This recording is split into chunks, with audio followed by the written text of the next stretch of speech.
ಇನ್ನು ವಾಗ್ಯುದ್ಧ ಅಂತೂ ಬೇರೆ ಲೆವೆಲ್ಗೆ ಹೋಗ್ತಾ ಇದೆ. ತಿರುಗೇಟುಗಳ ಬಿರುಗಾಳಿಯೂ ಬೀಸ್ತಾ ಇದೆ. ಹೌದು, ಕೇಸರಿ ಮನೆಯಲ್ಲಿ ಭುಗಿಲೆದ್ದಿರುವಂತಹ ಆಂತರಿಕ ಕಚ್ಚಾಟ ಕೈ ಮೀರಿ ಹೋಗಿದೆ. ಇಷ್ಟು ದಿನ ಒಂದು ಲೆಕ್ಕ, ಇನ್ಮೇಲಿಂದ ಮತ್ತೊಂದು ಲೆಕ್ಕ ಅನ್ನೋ ರೀತಿಯಾಗಿ ಯತ್ನಾಳ್ ಅಂಡ್ ಟೀಮ್ ಕಾಲ್ ಕೆರೆದು ನಿಂತಿದೆ. ಇದಕ್ಕೆ ಕಾರಣವೇ ಕೇಂದ್ರ ಶಿಸ್ತು ಸಮಿತಿ ಹೊರಡಿಸಿದಂತ ಆ ಒಂದೇ ಒಂದು ನೋಟಿಸ್.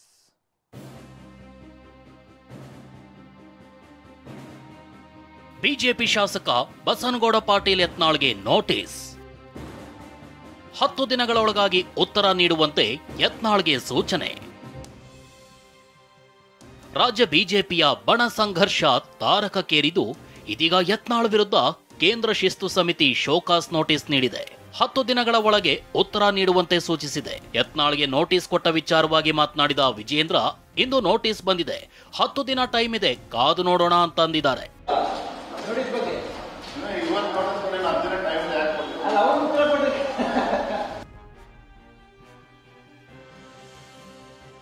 ಈ ನೋಟಿಸ್ ಡೂಪ್ಲಿಕೇಟ್ ಎಂದ ಯತ್ನಾಳ್. ವಿಜಯೇಂದ್ರ ಕೌಂಟರ್. ನೋಟಿಸು ಅಧಿಕೃತವಾಗಿ ನನಗೆ ಬಂದಿಲ್ಲ, ಅದಕ್ಕೆ ಸರಿಯಾದ ಉತ್ತರ ಕೊಡ್ತೀನಿ. ನನಗೆ ಇಲ್ಲಿಯವರೆಗೆ ಮೂರು ಸಲ ನೋಟಿಸ್ ಕೊಟ್ಟಿದ್ದಾರೆ. 2 ಸಲ ಉತ್ತರ ಕೊಟ್ಟೆ, 3ನೇ ಸಲ ಆ ನೋಟಿಸೇ ಡೂಪ್ಲಿಕೇಟ್ ಐತೆ ಅಂತ ಅನ್ನಿಸ್ತು ನನಗೆ. ಅವಾಗ ನಾವು ಉತ್ತರನೇ ಕೊಡಲಿಲ್ಲ. ಅವಾಗೂ 10 ದಿವಸದ ಕಾಲಾವಧಿ ಕೊಟ್ಟಿದ್ರು, ನಾ ಅದು ಉತ್ತರನೇ ಕೊಡಲಿಲ್ಲ. ನನಗೆ ಗುರ್ತಾಯ್ತು ಇದು ವಿಜೇಂದ್ರ ಮಾಡಿಸಿದ್ದಿರ್ಬೋದು. ವಿಜೇಂದ್ರ ಭಾಳ ಚಾಲು ಅದಾನ್ರಿ. ನಾನು ಯತ್ನಾಳ್ ವಿಚಾರವಾಗಿ ನೋಟಿಸ್ ವಿಚಾರವಾಗಿ ನಾನು ಪದೇ ಮಾತನಾಡೋದಕ್ಕೆ ಹೋಗೋದಿಲ್ಲ. ಅದು ನಕಲಿನೋ ಅಸಲಿನೋ ಬರುವಂತ ದಿನಗಳು ಗೊತ್ತಾಗ್ತದೆ. ನಾನು ಅದ್ರ ಬಗ್ಗೆ ಇನ್ನೇನು ಹೆಚ್ಚಾಗಿ ಮಾತನಾಡೋದಕ್ಕೆ ಹೋಗೋದಿಲ್ಲ. ಯತ್ನಾಳ್ ವಿಜಯೇಂದ್ರ ಮಧ್ಯೆ ಬಂದೂಕು ಬಚ್ಚ ಬಡಿದಾಟ.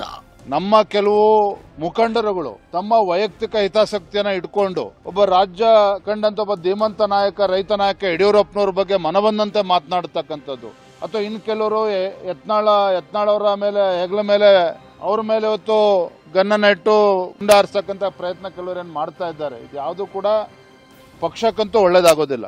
ಬಹಳ ಸಣ್ಣ ಹುಡುಗ ಐತ್ರ ಅದು. ಸುಮ್ಮನೆ ಯಡಿಯೂರಪ್ಪನ ಅಂಜಿಕೆಗೆ ಅವನು ಅಧ್ಯಕ್ಷ ಮಾಡ್ಯಾರ. ಯಡಿಯೂರಪ್ಪನಿಂದ ಇಡೀ ಲಿಂಗಾಯತರ ಅದಾರ, ಎಲ್ಲಿ ಸುಡುಗಾಡದಾರ ಲಿಂಗಾಯತರು. ನಿಮ್ಮ ಮೇಲೆ ಬಂದುಕಿಟ್ಟು ಯಾರಿಗೆ ಹೊಡಿತಾ ಇದ್ದಾರೆ? ನಾ ಸ್ವಂತ ಸೂರದೇನ್ರಿ. ಇವ್ರು ಯಡಿಯೂರಪ್ಪನ ಬಚ್ಚ ಅಂತ ಹೇಳಿ ನನ್ನ ಲೀಡರ್ ಅಲ್ಲ. ನನ್ನ ಸ್ವಂತ ಸ್ಟ್ಯಾಂಡ್ ಮ್ಯಾಗ ನಾನು ಲೀಡರ್ ಆಗೀನಿ. ಯತ್ನಾಳ್ ಡಿಕೆ ಸುರೇಶ್ ಮಧ್ಯೆ ಅಡ್ಜಸ್ಟ್ಮೆಂಟ್ ಸಮರ. ಅಲ್ಲ, ಯತ್ನಾಳ್ ಅವರು ಕೂಡ ಬಹಳ ಆತ್ಮೀಯರು, ಅವಳು ಹಿರಿಯ ರಾಜಕಾರಣಿ. ಸೊ ಅವರು ಕೂಡ ಅವಾಗ ಶಿವಕುಮಾರ್ ಅವ್ರ ಜೊತೆ ಕುಶಲೋಪಚಾರಗಳನ್ನ ಮಾತಾಡ್ತಾ ಇರ್ತಾರೆ. ವಿಜೇಂದ್ರ ಒಬ್ಬರೇ ಅಲ್ಲ, ಯತ್ನಾಳ್ ಅವರು ಮಾತಾಡ್ತಾ ಇರ್ತಾರೆ. ಸೊ ಯಾಕೆ ಹೆಂಗೆ ಹೇಳಿದ್ದಾರೆ ಅಂತ ನನಗೆ ಗೊತ್ತಿಲ್ಲ. ಏನಾರು ಅವ್ರಿಗೆ ಮಾನ ಮರ್ಯಾದೆ ಇದ್ದಾರೆ ಡಿ ಕೆ ಸುರೇಶ್ಗೆ ಒಂದು ಪ್ರೂಫ್ ಕೊಡುತ್ತಾರೆ. ಇವ್ರು ಅಡ್ಜಸ್ಟ್ಮೆಂಟ್ ಅದ ರೀ. Vijayendra, D K Shivakumar, D K Suresh adjust ಅದಾರ. ಯತ್ನಾಳ್ ಆ ಕಾಲಕ್ಕೂ ಹೋಗಿಲ್ಲ, ನನಗಂತ ಅವಶ್ಯಕತೆ ಇಲ್ಲ. ಅಡ್ಜಸ್ಟ್ಮೆಂಟ್ ಆಯ್ತಪ್ಪ. ಈಗ ನರೇಂದ್ರ ಮೋದಿ ಪ್ರಧಾನಮಂತ್ರಿ ಅದಾರೆ, ಹಂಗಾರೆ ಸಲಹೆ ಕೊಡಲ್ಲ. ಹಂಗಾರೆ ಸಿದ್ದರಾಮಯ್ಯನವರು, ಡಿ ಕೆ ಶಿವಕುಮಾರ್ ಎಲ್ಲ ಸಚಿವರು ಹಂಗಾರೆ ನರೇಂದ್ರ ಮೋದಿ ಭೇಟಿ ಯಾಕೆ ಮಾಡ್ತಾರೆ? ಯತ್ನಾಳ್ ಆಕ್ರೋಶ ಇಷ್ಟಕ್ಕೆ ತಣ್ಣಗಾಗ್ಲಿಲ್ಲ. ಇನ್ನೂ ಒಂದು ಹೆಜ್ಜೆ ಮುಂದೆ ಹೋಗಿ ಗುಡುಗಿದ ಯತ್ನಾಳ್, ಸಿಎಂ ಡಿಸಿಎಂಗೆ ಅಪ್ಪ ಮಗ ಸರೆಂಡರ್ ಆಗಿದ್ದಾರೆ ಅಂತ ವಾಗ್ದಾಳಿ ನಡೆಸಿದ್ದಾರೆ. ಏನು ಭಯ ಏನೈತ್ರಿ? ಅದು ಯಡಿಯೂರಪ್ಪಗೆ ವಿಜೇಂದ್ರಗೆ ಭಯ ಐತಿ. ಅವರು ಯಡಿಯೂರಪ್ಪನ ವಿರುದ್ಧ ಗಂಭೀರ ಪ್ರಕರಣ ಅದಾವ, ಭ್ರಷ್ಟಾಚಾರ ಪ್ರಕರಣ, ವಗೈರೆ ಜಾಮೀನು ರಹಿತ ಪ್ರಕರಣಗಳದಾವ. ಅವ್ರು ಹಂಚಬೇಕು. ಅವ್ರು ಸಿದ್ದರಾಮಯ್ಯಗೆ, ಡಿ ಕೆ ಶಿವಕುಮಾರ್ಗೆ ಸರೆಂಡರ್ ಆಗ್ಯಾರ ಇಬ್ರು ಅಪ್ಪ ಮಗ. ಸರ್, ಈ ಹಿಂದೆ ಯತ್ನಾಳ್ ಅವರು ಸಿಂಗಲ್ ಆಗಿದ್ರು, ಈಗ ಅವ್ರ ಟೀಮ್ ಸ್ಟ್ರಾಂಗ್ ಆಗ್ತಾ ಇದೆ. ನಾನು ನೋಡಕತ್ರಿ, ನಾವು ಏನು ದಾವಣಗೆರೆಗೆ ಏನು ಸಮಾವೇಶ ಮಾಡ್ತೀವಲ್ಲ, ಅಖಂಡ BJP ನಮ್ಮ ಜೊತೆಗೆ ಇರ್ತೈತಿ. ಅವ್ರ ಅಪ್ಪ ಮಕ್ಳು ಇಬ್ಬರು ಇರ್ತಾರೆ ಆ ಕಡೆ. ಆ ಸ್ಟೇಜ್ ಮ್ಯಾಗ ಇಬ್ಬರು ನಾವು ಈ ಕಡೆ ಎಲ್ಲ ಇಡೀ ಕರ್ನಾಟಕ ಭಾರತೀಯ ಜನತಾ ಪಾರ್ಟಿ ನಮ್ಮಿಂದ. ಅಂದ್ರೆ ಯಾವುದೇ ರೀತಿಯಾದ ಮಾತುಕತೆ ನಡೆದಿಲ್ಲ ಅಲ್ಲಿ ಅನ್ನುವಂಥದ್ದನ್ನ ಹೈಕಮಾಂಡ್ ಮಟ್ಟದಲ್ಲಿ ಇದ್ರ ಬಗ್ಗೆ ಮತ್ತು ಅವ ಏನು ಹೇಳ್ಬೇಕಾಗಿತ್ತು? ವಿಜೇಂದ್ರ ನನ್ನನ್ನು ತೆಗಿತಾ ಇದ್ದಾರೆ ಅಂತ ಅವ್ರ ಅಪ್ಪನಂಗೆ ಹೇಳ್ಬೇಕಾಗಿತ್ತ?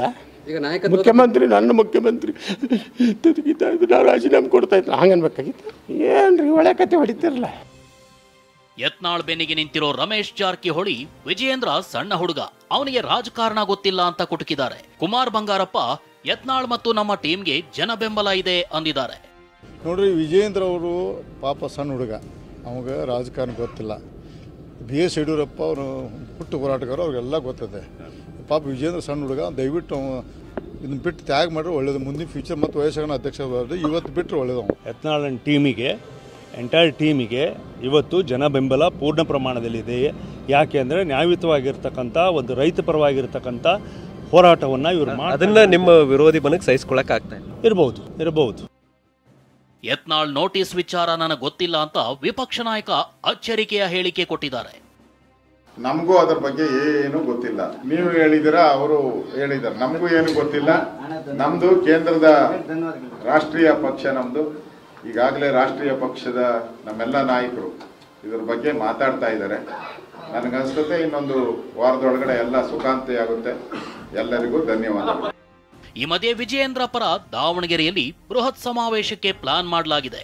ಇದಕ್ಕೆ ಕೌಂಟರ್ ಆಗಿ ಯತ್ನಾಳ್ ಬಣವು ದಾವಣಗೆರೆಯಲ್ಲಿ 25 ಲಕ್ಷ ಜನರನ್ನ ಸೇರಿಸಿ ಸಮಾವೇಶ ಮಾಡಲು ಪ್ಲಾನ್ ರೂಪಿಸಿದ್ದು, ಹೈಕಮಾಂಡ್ಗೂ ತಮ್ಮ ಪರ ಜನರಿದ್ದಾರೆ ಅನ್ನೋ ಸಂದೇಶ ಕೊಡಲು ಮುಂದಾಗಿದೆ. ಸದ್ಯ ರಾಜ್ಯ ಬಿಜೆಪಿಯಲ್ಲಿನ ಸ್ಥಿತಿ ನೋಡಿದ್ರೆ ಈ ಬಣ ಬಡಿದಾಟ ಯಾವ ಮಟ್ಟಕ್ಕೆ ಹೋಗುತ್ತೆ ಅನ್ನೋದನ್ನ ಊಹೆ ಮಾಡೋದೇ ಕಷ್ಟವಾಗಿದೆ.